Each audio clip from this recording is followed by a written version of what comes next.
to be able to bloodlessly castrate cattle and pigs with ease. Yay, every child's fantasy. Yeah, I remember. Have you ever played My Little Castrator? I never did that one. I love that as a kid. Yeah. But No, I definitely remember being highly disturbed about like these big mason jars full of bull testicles for when, all of my family would do the castrating on all the cattle. That was a fucking really disturbing sight. That's how they knew you weren't going to be a rancher. Yeah. And he looked at you. He can't handle looking at the balls in the jars. That's why every Christmas you received one big book, like in a Dickens novel, where you just sit and just read one book a year. I was fascinated, but not definitely not in a hurry to join in. But he will eventually find out that castrations are actually not that bloodless. No, I don't think so. Yeah. No, because he really goes for it. You gotta be careful. Couple of times. Now, of course, none of these claims were true, but there was one almost mythological claim made by Rock that was indeed confirmed, and it likely gave him some of the confidence and swagger he later used as a cult leader. By all accounts, Rock Terrio had a disturbingly large penis. Wow. I thought you were gonna say he liked to use Old Spice shampoo and conditioner and body wash. It burns. I know. This, he wrote in his memoirs, the disturbingly large penis, was one of the things that he took as a sign that he was different and not, as he put it, your average Joe. Well, maybe that's why he didn't like going begging for change. Every time he would kneel down, he would kneel on his cock. Just fucking scrape on the floor. Oh, ouch. And this is, again, why I'm very happy with my father's medium.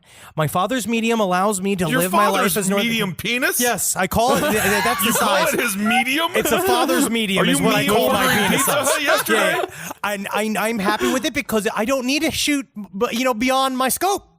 You know what I mean? I don't need to worry about all the burden of having a disturbingly large penis. No, it just makes it when you take your pants down, they can be happy. No. They have to be happy before. I know. That's my goal. The goal is that at dinner you are happy. You got to prep them. But that's why you got to coast it to dinner, and then you make it quick. You get it. You reveal very quickly. Yes. And I'm not parading it around. Right. Well, all right. Regardless of penis size, though, Rock, arrogant from even a young age, figured by the age of 14 that he was too smart for school. Despite being among the brightest students in his class, he dropped out to shovel snow, mow lawns, and hang out at bars. I know several guys that were like that in high school that were like really good at school, and then they dropped out to do manual labor and then act like that was like the coolest thing in the world, and then they just kept doing manual labor. Right. Yeah. It sounded like it was really difficult. Yeah, Well, it sounded like it was God. really hard. And it sounds like as you get older, it gets like really hard. Yeah. Like if you're not a contractor, you know what I mean? If you don't run a construction company by the time you're 40, it's hard to be a construction worker. It really is. It's the Lord's work. Now, Rock was always described as a ladies' man, although we also have to remember that the pool Rock was fishing from was in asbestos mining town of 18,000 called Thetford Mines. Technically, that makes it more difficult to get a woman, so I think he's playing in the big leagues. I don't know, because, you just get them until they get filled with cancer, and then there's a high turnaround rate. Yeah, it has to be. As such, Rock had no problem finding a wife on charisma alone. It's about being funny, man. Yeah, it is. And in 1967, he met a woman named Francine Grenier at a dance hall and married her soon after.